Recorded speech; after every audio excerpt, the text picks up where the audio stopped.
Thank you for the introduction, Tina. And it's really satisfying for me to have a little bit more time to talk about this topic because I care about it.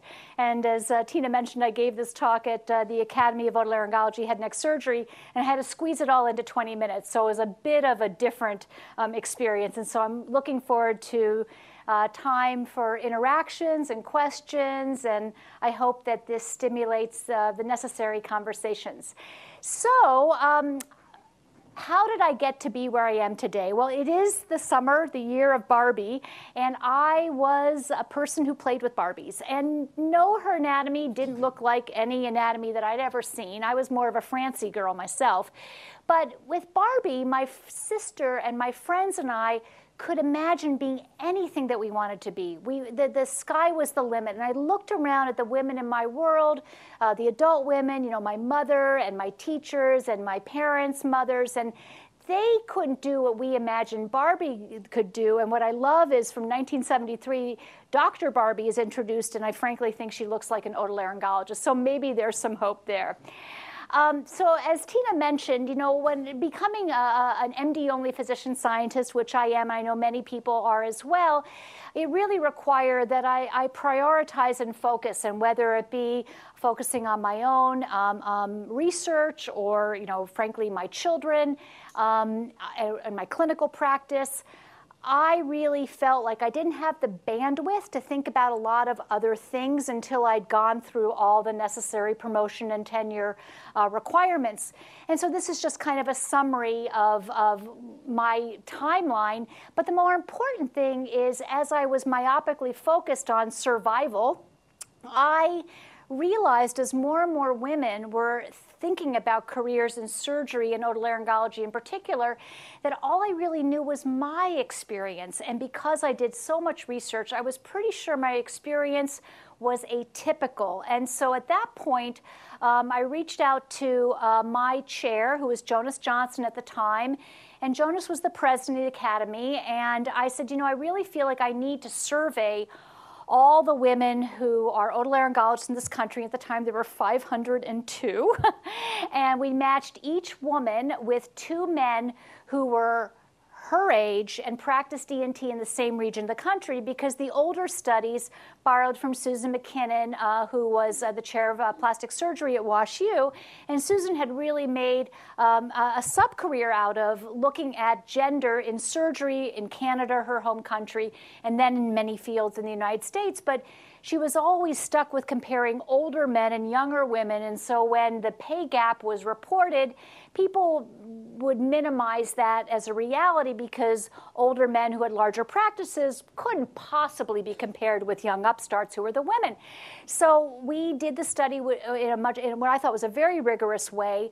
And I was so sad about the findings. So no matter how we sliced it, whether it was academia or private practice, women otolaryngologists made 20% less than male otolaryngologists for doing essentially the same work. There was no evidence we could find that the work was different to attribute that to the pay inequity, but really surprising to me, because I was super happy. I still am really happy. I have a great marriage, and I have a great family, and I have a great career. But the women reported being far more unhappy. They were more likely to be divorced, not have children, to experience regret, and be harassed and discriminated on the basis of sex. And this was really eye-opening to me. I was still in my, okay, it's about grit, it's about sticking with it, and lean in, everybody, and I can fix this by being aware of it, and once you're aware of it, you can solve it. Well, here I am to tell you that that won't work. That works in getting you through from one moment to the next, but until we really identify the systemic forces and factors in our world, not just in medicine or in academia, we cannot solve this problem by the women just bucking up. And here's evidence of that. So just this past year, Doximity reported the gender pay gap in all medical fields, and newsflash, ENT is number one.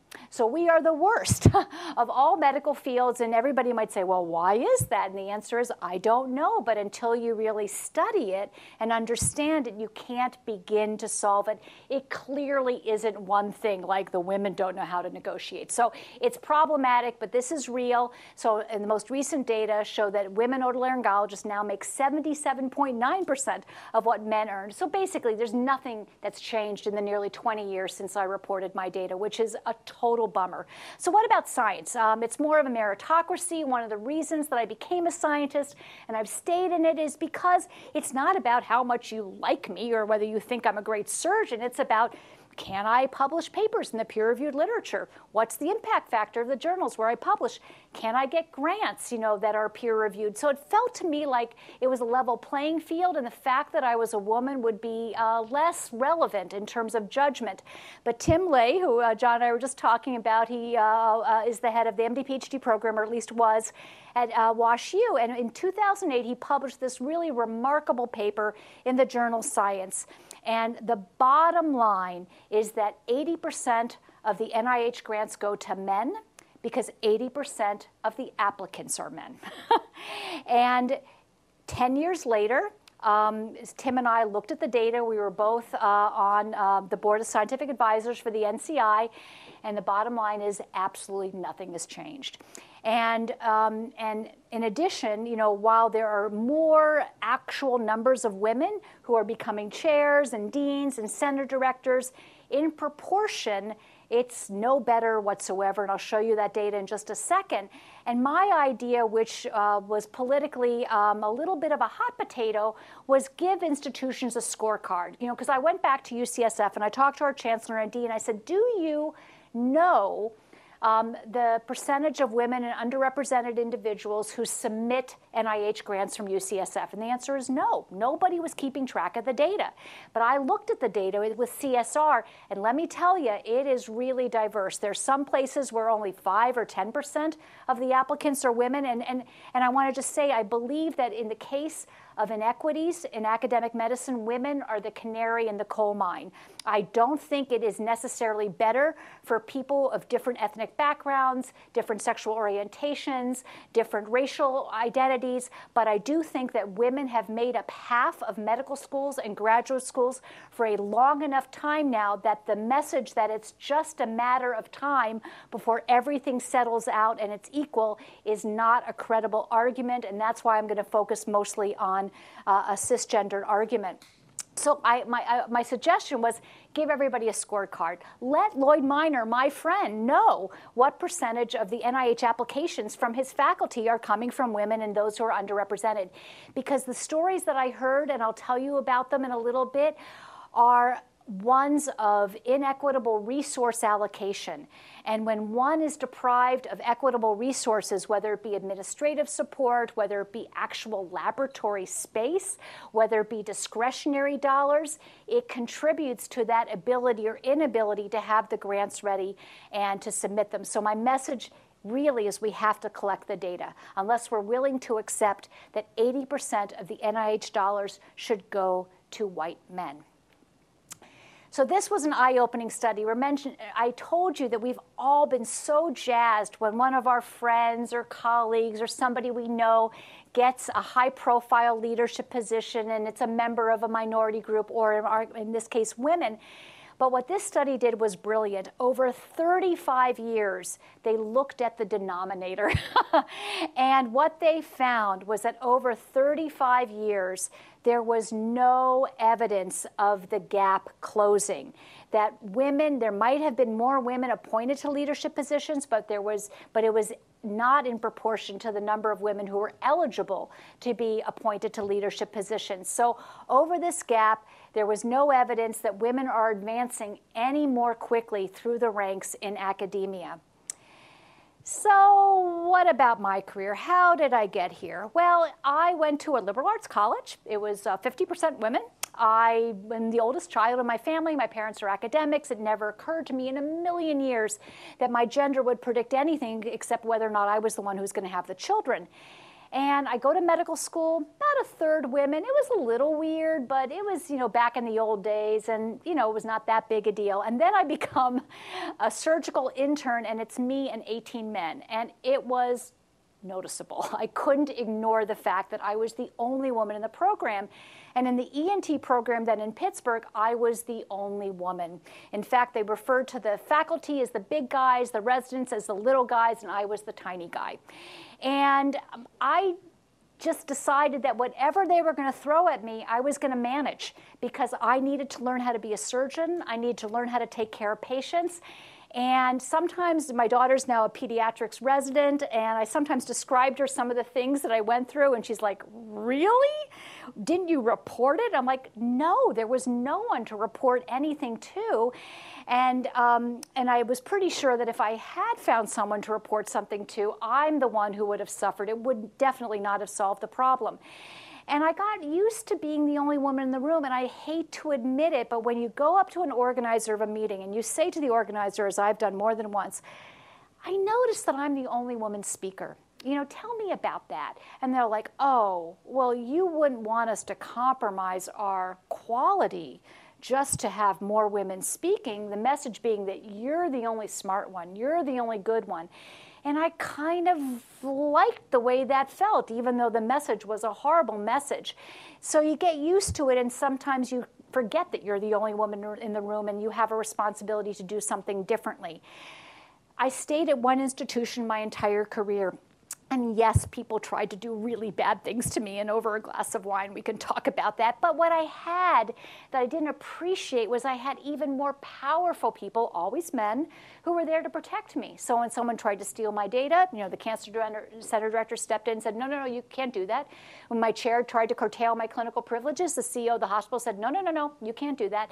And I didn't have to fight any of these battles. So I was able to just carry on until I moved to a new institution at a really high level, and I didn't have anybody to protect me. And my boss did really terrible things to me, and I realized if it could happen to me, it could happen to anyone. And I needed to learn more about what was happening all around me. And now is the time that I need to acknowledge what's obvious from looking at me is that I'm white, and I'm wealthy, and I'm cisgendered, and I have a lot of privilege that I didn't always appreciate in my life. And my children are really quick to point out that I can't speak on behalf of people who have other experiences. And again, I'm really open to those other experiences being different and, in fact, even more horrific than my own. And I do think there's a quality of intersectionality that we need to think about. So when I was in training, Anita Hill was brought before the Judicial Committee, and we were all mesmerized. I was mesmerized by this woman, this dignified woman, describing in vivid detail how her boss had sexually harassed her. She was credible. As I say, she was well-spoken, and she was vilified. She was ripped apart, by the men on the Judiciary Committee, and of course Clarence Thomas was approved. And here I am again the only woman resident. I'm operating with one of our senior faculty, and he says in the OR, as you're wont to have, the patient was anesthetized, have we ever done anything like that to you? I'm like, yeah, all the time. And he looked at me, and that was it. We never ever had another conversation about it. And in that moment, I realized that there was a price to speaking out, because I tried it. I kind of tested the waters, and that conversation was going nowhere. So the lesson to me was shut up, buck up, and learn what you have to learn. So in 2018, as I was really struggling with how to manage my experience with my boss, the National Academies of Science, Engineering, and Medicine came out with a really important report. And what they found was that sexual harassment of women was pervasive, primarily in schools of medicine. 46% admit having been sexually harassed. And here are the factors that create conditions for sexual harassment. I encourage you to take a look at the report. But the most provocative result was that when people are harassed and everybody knows it and everybody essentially looks the other way, they don't feel included, they don't feel respected, their satisfaction in their job obviously declines, and they leave. So this leaky pipeline that we've heard so much about, I'm convinced is a much more dynamic, active process, and it's something we need to think about a lot. And then, as I witnessed, although it wasn't my personal experience, because I chose not to file an official report, trust me, I tested the waters and it was pretty clear to me it wasn't going to go my way. But when women did in my study tell me about filing an official report, they really never were satisfied by that experience. They might have felt true to themselves because they filed the report, but the outcome was almost never something that was very comfortable for them.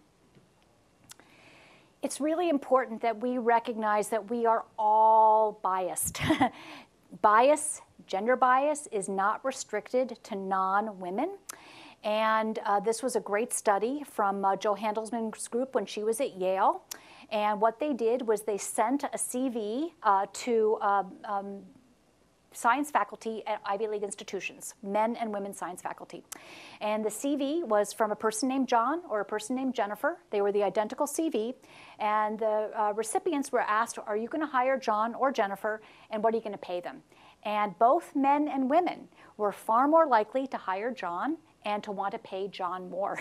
And there's also a famous case study from Stanford Business School that essentially showed the same thing about a woman CEO trading her name for a male CEO, and the students in the class were really far more likely to not like Heidi, the woman, and to like the man because the qualities, even though they were the same, were positive attributes in men and negative attributes in women. So what did I do? In 2019, I decided I needed to study this. It's one of the things about being an investigator, although I really had to learn how to do qualitative research. It was not something that I had any experience in. But the problem, as I saw it, was that we were underrepresented in leadership positions, we experienced more harassment, discrimination, and we were paid less. And the reality is those facts had been known for a really long time. So unlike some iterative science, when you make a discovery, it changes the field and new questions start being asked and the problem has been solved, the data were not having the impact on the field that made sense to me. So I reached out to Arlie Russell Hochschild, who's a sociologist at Berkeley, went to the same small college, and I asked her to help me understand how I could do this. She'd written a number of really wonderful books, The Time Bind, The Second Shift. She was interested in women and how they balance careers and family. And so what I did was I got IRB approval. And my objective was really to record and synthesize the experiences and perspectives of a representative sample of men and women in academia. And my sample size was unknown, and what Arlie told me, which was wise, is that you keep going until you're not hearing anything new. And luckily, it took me all of 2019, but at the end of 2019, I had enough people and I wasn't hearing anything new, and so I stopped, and then the pandemic hit, so I got all of my interviews in person. But we are all instinctively wired to rush to a solution. And let me give you an example. Women have always struggled more with promotion and tenure, and I'll show you my study which validates that observation. And so 20 years ago, many universities, maybe Stanford did too, implemented a flexible tenure clock that people could make use of when they were having babies. But of course, not to be gender biased, anybody who's having a baby in their family can make use of this extended tenure clock. And what the data now show 20 years later was that the men took advantage of it more likely than the women, and the men were persistently advantaged in promotion and tenure. So it had an absolutely unintended consequence on the group that it was trying to help. So it's an example of a solution being implemented without understanding the problem. And I would say pay inequity is exactly the same situation. You know, at the University of California, we have a requirement imposed by the state to do a pay equity examination every single year. And trust me, there's not a year that we don't have a problem. So clearly, one solution, 1 year, unless you find a way to carry it through and you change the way you negotiate pay or arrange compensation, is not going to lead to a durable fix. So as I mentioned, I traveled around the country and I went to 16 different universities and I interviewed 52 men and 52 women. I looked at high prestige institutions, I looked at lower prestige institutions, I looked at public institutions, I looked at private institutions. And let me tell you, to my surprise, It's not different anywhere. There's some certain flavors, that are a little bit institution specific, but it is, I did not find nirvana, and I did not find, the gates of hell. I will tell you that we continue to be reliant on heroes. And so occasionally I would find a dean who had explicitly gone out of his way to hire a lot of women chairs. And as long as that dean was in place, that was a really interesting impact on the landscape. But without a doubt, when that dean moved on and a new dean came into place, there was no durable solution to that landscape that he had created, and it went back to the way it had been. So each interview lasted about an hour. I was stunned that everybody was willing to talk with me. So I'm not a journalist, I'm one of them, and I was always coming to these places to give a talk or be on an advisory board, and the only people who said no were the people who were not going to be in town. So it was really amazing to walk into people's offices who I did not know, put a tape recorder down, and listen to their experiences and their points of view. So we developed codes. This is what you do in qualitative research. So I worked with sociologists at UCSF, and we had academic medicine ecosystem codes, and they're here, but you can look at any of the papers, and they will provide all the detail. And then we came up with a category of codes that we call gender-related bad stuff. And this is the category of codes here. And what we looked for at the end, we had different people coding different of the interview transcripts. We looked for the intersection. Where in the academic medicine ecosystem do we see manifestations of gender-related bad stuff? And let's talk about that. So these were my interviewees. They were the same age. And people might say, why did you interview men? And my response is, because we need to understand what the men see. What are the men experiences? What do they understand from their female colleagues? And this was maybe the most eye-opening aspect of my study. I can tell you that there were occasionally, I'd walk into a woman's office and she would say, I'm really sympathetic to this idea, but nothing bad has ever happened to me. Happy to share my story. And it was a matter of minutes before we tumbled into a memory that she had locked away somewhere. And maybe one of the more provocative manifestations, and this is a woman, again, I can't disclose my subjects or the institutions, but suffice it to say she's in a very high leadership position at her university. And I'll never forget it, that it was cold and that it was dark outside. And as a clinician, I realized early on that the most important question was, when we're done, I would say, is there anything you haven't told me that's important that I know? And I asked her that question, and she said, when I was a teenager, I was shot and raped, and it prepared me for a life as a woman in academic medicine. And I thought, oh my God, that is a remarkable statement. So I tried my best to enrich for professors, because I really wanted people in charge who had been around for a long time, who were in positions of leadership, so i.e. accountability. It was hard to find an equal number of women in leadership. It was hard to find an equal number of women who had endowed chairs or were full professors, but it was otherwise relatively comparable. So we have published 3 articles to date, and here are the articles, and I'm going to summarize some of the findings, but if you want to look at the details, feel free to read them, and I'm happy to talk about them. So the first article was on mentorship, and I would say that what was really illuminating to me is that both men and women learned from mentors if they were not of the same gender. So male mentors learned from their female trainees, male mentees learned from their female mentors, and it was in general a space where a lot of good things happened in terms of teaching each other, modeling good family-work balance, and really trying to help each other. But I didn't hear a single man tell me that he was sexually harassed by his mentor. And this was an all too common experience reported by female mentees. And as we know, mentorship is a private space in addition to being a public role, and the consequences of reporting your mentor for harming you are really, really high. And I think until we change the way we do business, until we have more safe non-judgmental places to talk about experiences until people can take in feedback without being worried about losing their jobs or being publicly vilified, we're going to be stuck with this happening really mostly in private. And I feel like it's something important because it just gets perpetuated as the career gets advanced. And let me tell you a story about how hidden this is. So this was a genius study. So every surgeon in the country who's in training takes an in-service exam, as we do in otolaryngology. And so in 2018, at the end of the in-service exam on the computer, they said, hey, will you be willing to participate in a study? We want to measure these things in surgical training, discrimination, abuse, harassment, and burnout. 97% of the surgical trainees in the country said, sure, I'll participate. And here are the results. Attending physicians, 27% are harassing their trainees, and 52% are abusing them. So I'm now interviewing a chair of surgery, and the study had come out, and I said, hey, what did you think of that paper in the New England Journal? And he's like, oh, that is awful. I cannot believe that happens. I said, so what are you doing about it here? And he looked at me like, what are you talking about? I said, well, you know that your residents participated in this study.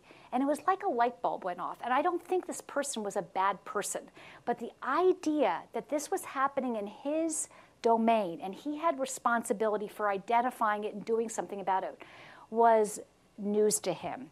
And I think until we make these experiences more visible, we are not going to be able to tackle them. So my mentoring experiences have mostly been very positive. They were all men because that's who was there at the time. And I mentioned they protected me when others tried to harm me. I know as a mentor today that it is hard work and communication is key. And I can even tell you stories from this week where I wake up and say, okay, what's wrong here? Why is this person not hearing what I'm saying? Where are they coming from? How do I understand it? But choosing our mentors is both organic and it's also strategic. And sometimes when it's strategic, we don't pay so much attention to the non-organic parts of that relationship.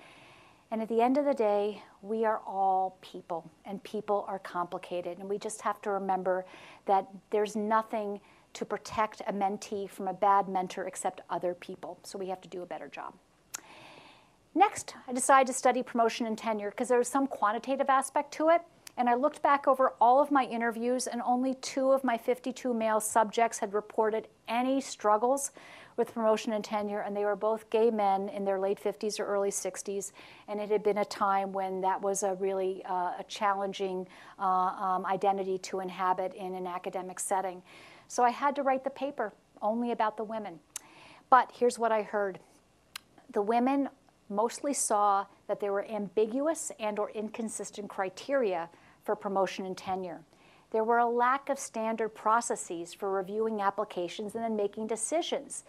And there were a lot of really heartbreaking stories how the women were really vulnerable to malicious behavior by their division chief or their chair and really had nowhere to go. And when they tried to go somewhere, they were pushed back because that was a problem that needed to be solved in their department, and nobody in the dean's or provost's office would take a role there. And what they saw was that the men had very different experiences. I will tell you the story because it happened at least a half a dozen times. A woman goes to her chair. She says, oh, I've got this grant. I got these publications. I think I'm ready to go for promotion. And he's like, no, no, no, you're not ready. Give it another year or 2. A junior man comes along. He's less experienced. He has fewer grants and fewer publications, and he gets promoted. And she's incredulous. I mean, how did this happen? But of course, it happens a lot. And that was not an uncommon story I heard. So I was lucky. I knew a lot about promotion. My father had been a chair of a department in the arts and sciences. He'd been a dean at the institution. And I had a really good friend who was on the promotion and tenure committee, and she really gave me the down low about what I needed to do. But I did not get a startup package when I got hired, because I had my K award as a resident and I had a first baby and I just kind of slid onto the faculty. But my chair, God bless him, wanted to recruit his son. His son was at another institution. And so my chair raised a lot of money to recruit his son back to our institution. His son decided not to come. And so I don't know how I found the courage, but I went to the chair's office and I said, you know, that money, I could really use it, you know, to help my research. So I got my startup package several years after I joined the faculty, but it really was only because my chairman's son decided not to take the money that his father had raised for him. Every time I've learned that I was underpaid, it was accidental. My favorite example is I'm a mentee on someone's K Award, so clearly I'm more advanced. I'm the vice chair for research in the department, and my beloved chair, Jonas Johnson, I can say his name, he's telling me how he's trying to retain this junior faculty member, and he mentions a salary that he offered him to say, and I was speechless. And he said, oh no, do I not pay you that much? I'm like, no, you don't. Now he rectified it, but it had to happen that way. And I will tell you, he was a good guy, my chair. He really valued me. He values me today, but these unconscious biases and lack of transparency about compensation happen all the time. Every time I've gotten an endowed chair, it was bestowed on me by supportive chairs who really wanted to retain me. I never asked for it. But again, the message is be mindful of advancement criteria and processes and ask for help. Now, when something inequitable happens to you, you have to be sort of careful about where you call it out, especially if you want to stay at that institution and the person who's harming you is the person you need to advance you. There's no easy solution, but you definitely don't have to suffer this by yourself. But maybe the most extraordinary paper and work was about professional networking, because promotion and tenure firmly happens within the academic milieu. And I would say a lot of mentoring happens within the academic milieu, but professional networking often happens outside of the confines of the universities. And what I heard from almost everybody I interviewed was everybody saw that there was a boys' club. And everybody saw that women were routinely excluded from the boys' club. And everybody saw that the people in the boys' club were conferred advantages that were not available to the women. So this was not something that anybody was going to disagree about. Now, women made a lot of efforts to counteract those effects, mostly by banding together. So I heard many examples of women going out to dinner together, women, you know, and we do this, you know, at UCSF, the she and tea, you know, get together socially on occasion. But these efforts are modest in terms of their impact on our objective career advancement and on resource allocation, or frankly, identifying people who could write you letters for prizes or advances or promotion. And there were other patterns of gender-related exclusion that were really unrelated to being a boys' club. And this is where it got really creepy. So I am interviewing someone at an institution on the East Coast, and she says to me, you've heard about blah, blah, blah. And because blah, blah, blah happened at UCSF. And I said, no, I've never heard about blah, blah, blah. And she describes when she was an MD PhD student at UCSF, I can say this because I work there, and I validated this with a number of sources. The retreat, the department retreat for her graduate program was held here, and this is the Wilbur Hot Springs Resort. There are many Stanford retreats held here too. And at the end of the day, after presenting their data and talking about science, and the woman describes how excited she was to present the data, the faculty were so accomplished, she really wanted to get their feedback. But she did notice when she showed up that while there were just a handful of women in faculty, none of the women faculty showed up for the retreat. And in her year, the only students were female graduate students. So she walks down to this hot tub and sees that all of her male faculty are naked in the hot tub. And she understands in that moment that she's expected to take off her clothes and walk into a hot tub. And even though this has happened 15 years ago, it was chilling to listen to her remember what it felt like to take off her clothes, to have to look at her naked senior male faculty. And I said, well, how did you talk about it with your female colleagues? She said, we couldn't talk about it. It took us a decade to be able to say to each other how we experienced it. And this is not uncommon. So I go back and I do a sort of sample of my colleagues who had been at UCSF for a long time, and everybody validated that this happened. This was real.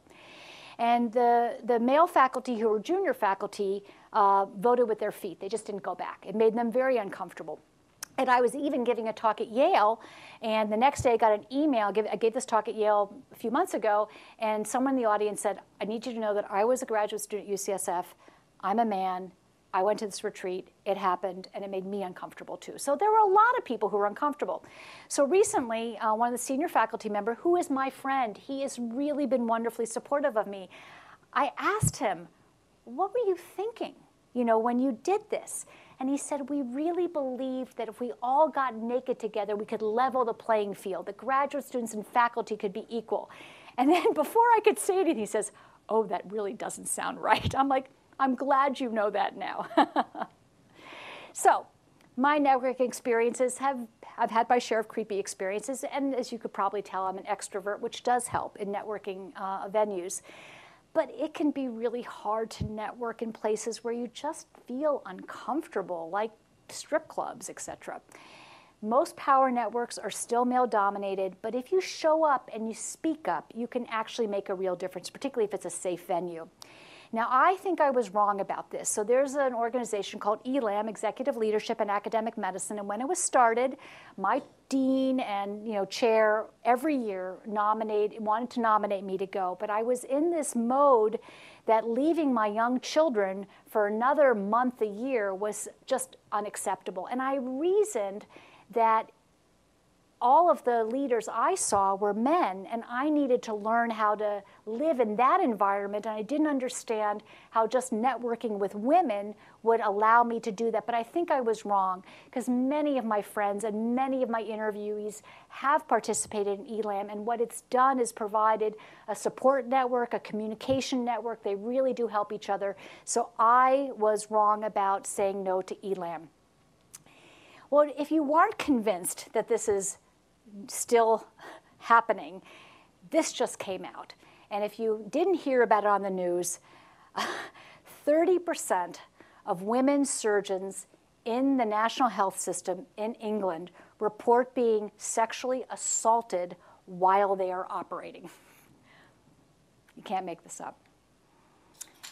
So what I want you to take from this talk, that consolidation and power in places or people without accountability or transparency, it just facilitates and maintains inequities in our world, which is academic medicine. And even though we get into medical school and graduate school, there's this perpetual advantage that men have that women don't have in most circles. Policies are necessary, but they're not sufficient.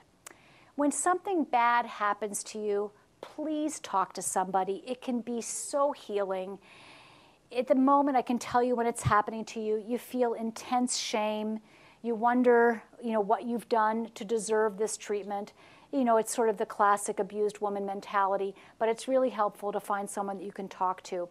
When you see someone else being mistreated, and this can be as trivial as being interrupted or having their idea stolen, which is a very, very common occurrence in meetings, go up to them afterwards if you don't have the power or courage to say something in the meeting, and let them know. One of the great ideas that I heard from some of my interviewees, but also was true in the Obama White House, is a group of them got together and said, we are going to proactively make sure that the woman who says the idea gets credit for the idea. And so when a woman would say something, and I've seen this happen too many times to count, and everybody's silent, and then minutes later, a man essentially offers the same idea and celebrated. And what they decided to do was say, yeah, that's a great idea, and Sally just said that, so it's really great that you and Sally have the same idea.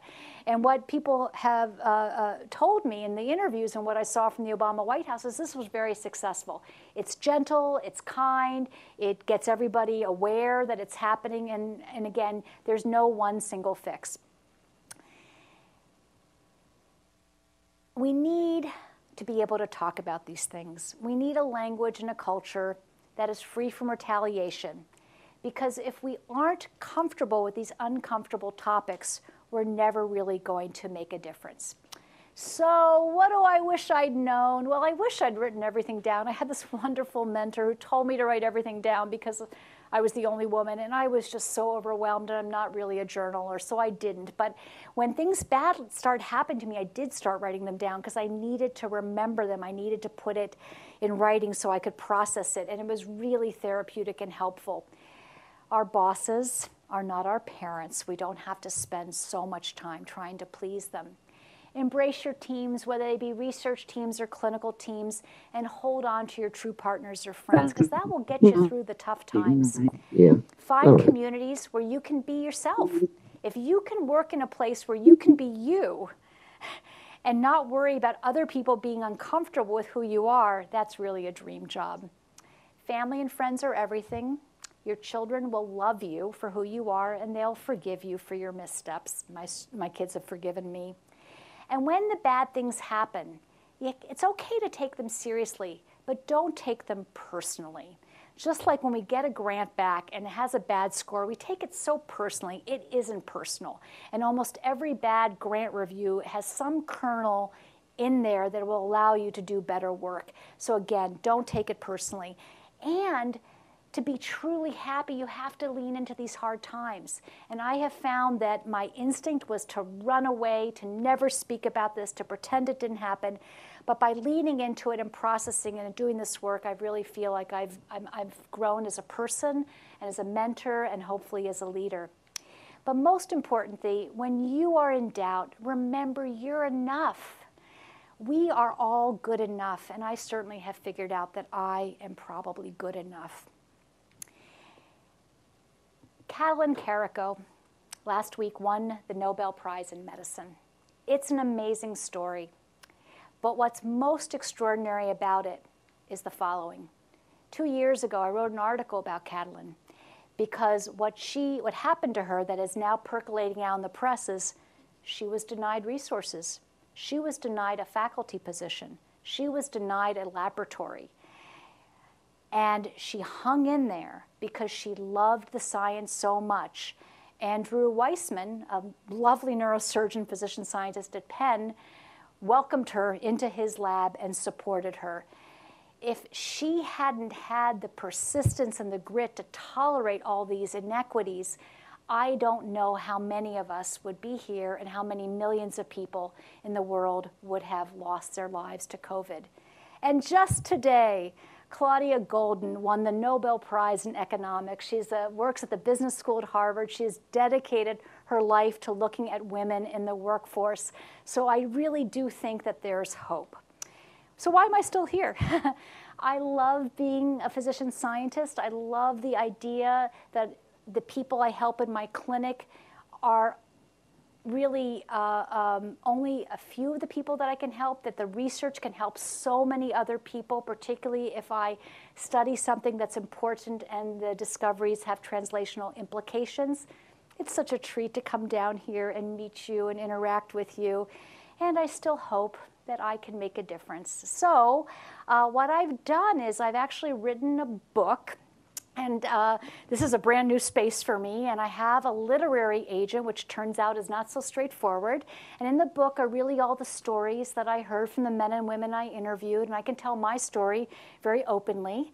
And I, of course, cloak the identity of the people I interviewed, but I'm trying to build a community. I'm trying to help my agents sell the book to a trade publisher, because I feel like these experiences are healing for all of us, and if I can talk about these stories and get it to more people, maybe I can help people like my daughter not have to wonder why she's not viewed as capable as her male boyfriend.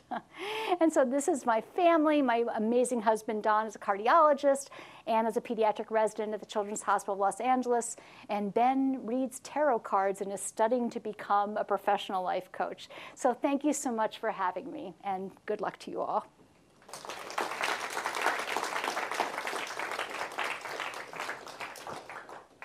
Questions, comments?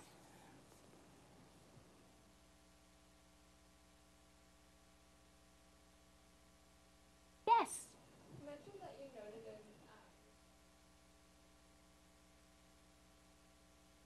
Correct. vaccine, and so what is your advice for then that feeling of sort of at this level that it's not going to last past me, sort of sense of guilt that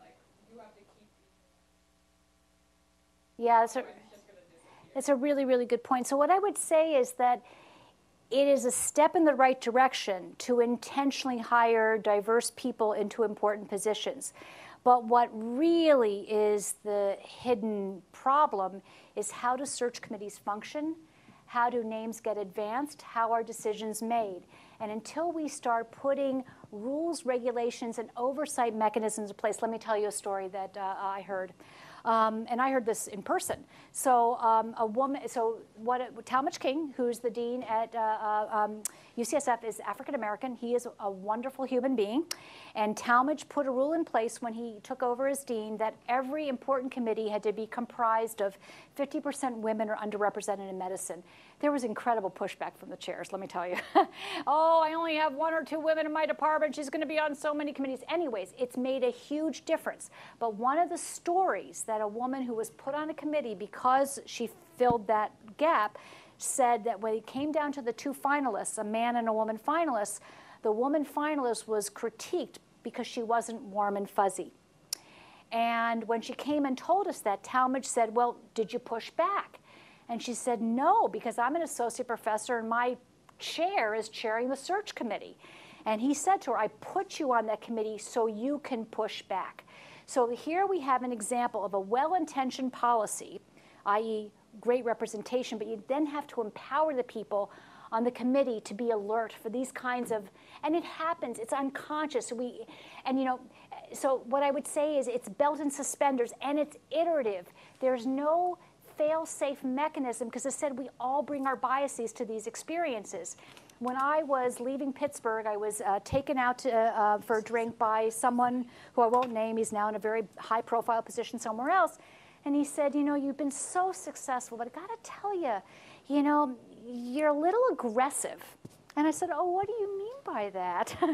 And he was flabbergasted. He had no example to give me. I said, I think you mean that I'm assertive. I tell you what I think. And if I was a man, that would be a good quality.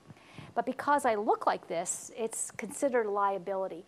So what I think is that we all have to feel invested in it making a difference. So we all kind of get oriented. So when a search committee meets, for example, we are oriented by people from an office at the school to remind us that we have to be open and unbiased. But that's it. Then we stop hearing from them. And I think what would be really helpful is if we can empower each other, maybe even the chair at every committee say, hey, you today, you're in charge of paying attention, to what we say and how we're doing business. Because we're bound to mess it up, because we're human. We're going to say something or do something that's not quite right.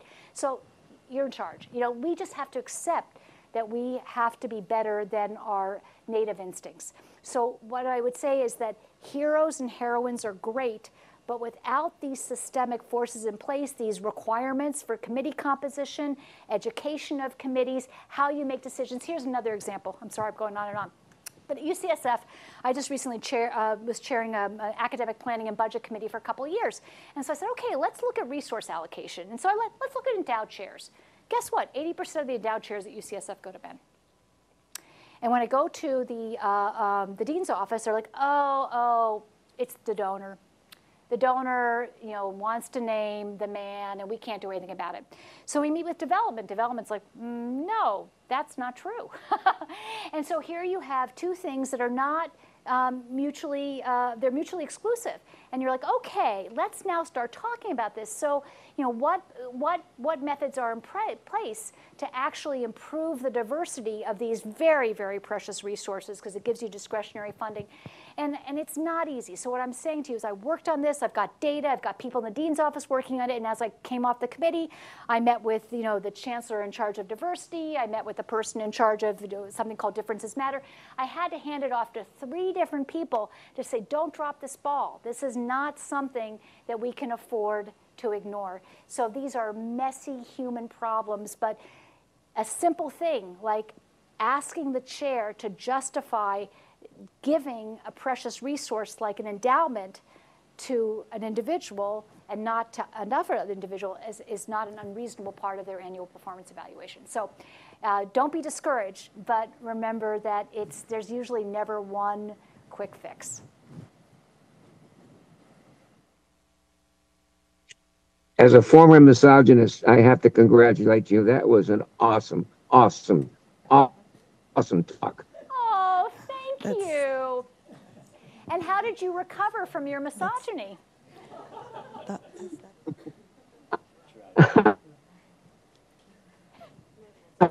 Associating with fantastic uh, cops, associating with a heck of a wife who's independently minded and speaks her turn, I got some religion. I really did. You know, you raised a really important point that I didn't mention. And what I found when I interviewed the men, and thank you for that disclosure, is that the men who were absolutely engaged in this were men who were married to women or had daughters in science and medicine. These men got it. But it was a big step to get it in the context of your loved one and see what you can do in your environment. My favorite story is I'm interviewing someone. He describes how his wife complains of being interrupted and having her ideas stolen, and he's very sympathetic. And so he runs a big center. And I said, so how do you manage this problem in your center? And again, he looked at me like I was like on another planet. And he says, oh, I don't think it's ever happened. Oh, it had to have happened. Oh, I'll bet you I just didn't notice it. So what I'm saying is, many of my interviews ended that way. And maybe the take-home point that I want to leave you with is when the men, and probably about a third of the men I interviewed said, what can I do? I said to them, when was the last time you asked a woman that you work with about her experiences? And the answer was never. So this, and frankly, you know, with exception of my boss asking me if anybody ever treated me like Anita Hill, I have not had any male colleagues open up a conversation and say, hey, I noticed that you were the only woman in that room. What was that like for you? You know, tell me about your experience. And if we're willing to hear what we have to say to each other, I think that can be an incredibly important start to making durable change.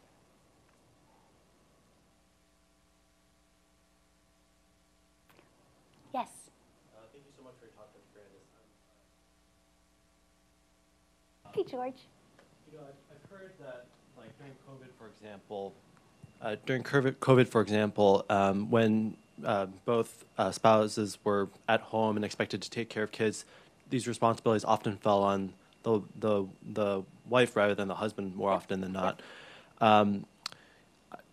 I'd be interested in the leaky pipeline for, you know, women in academic medicine. A lot of the interviews were conducted with women who are already in successful positions, but what about the women who didn't reach those positions for different reasons? Did you encounter anything in your interviews about how maybe traditional gender roles at home or at work, how that might have contributed to that leaky pipeline? Yeah, really good point. So you point out an important gap in the study in that I only interviewed people who were active faculty. So if someone had left, they obviously could not be a subject of my study. But I will tell you one thing, George, that really struck me. When I asked the men what their impressions were about why so few women advanced, there's not a single institution in this country where there's 50% of the full professors are women. It just doesn't exist. And so I would ask about that, and to a T, they would say, oh, well, they have families, and the families take priority, and they choose to dedicate more time to their families so they can't advance in the same way. Not a single woman I interviewed offered their family responsibilities as a reason for their lack of advancement.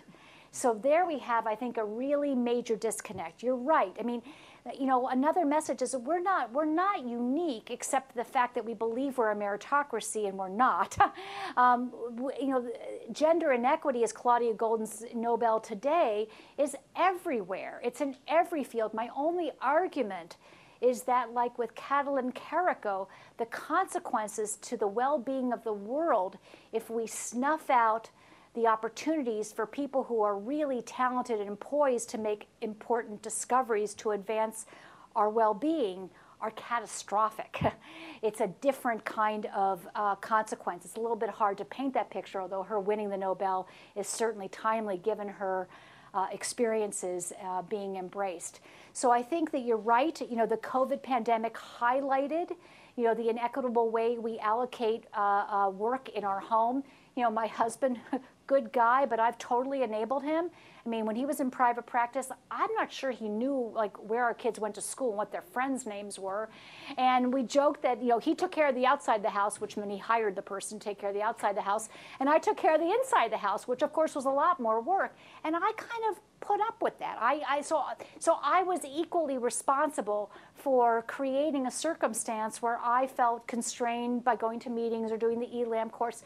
So we all somehow contribute to these traditional gender roles, but we have to ask the question, which is, when you now think of all the COVID circumstances or the COVID responses that institutions have put in place, we don't specify that they're only to help mothers or caretakers. They're there for everybody to take advantage of, and I will not be surprised when a few years from now, at least preliminarily, it looked like COVID was a real boondoggle for our male investigators. They submitted way more grants than our female investigators because the women were preoccupied with managing homeschooling.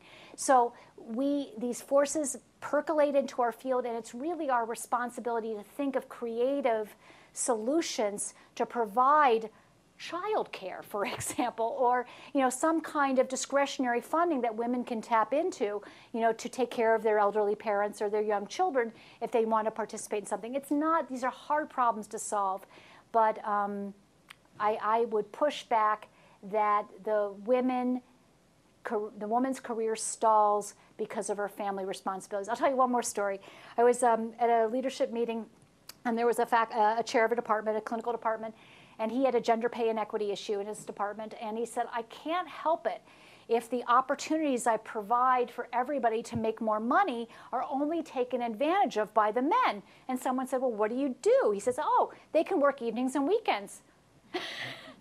And responsibilities were on evenings and weekends, he would have understood immediately how that could not possibly level the playing field, but could perpetuate, and he needed to think of other ways to increase the compensation among those women faculty members. But it's really a matter of an awareness without villainizing the people who make these decisions, because I think everybody intends, the men were really convinced that, our decision to have children meant we weren't serious about our jobs. And we need to remind them that that's not true. And we are serious, and we need to make it all into the open. And so we can look at space. We could look at administrative support. We can look at discretionary funding. These are things that are real institutional resources that right now very few institutions really have an eye or an equity lens on these kinds of very precious resources.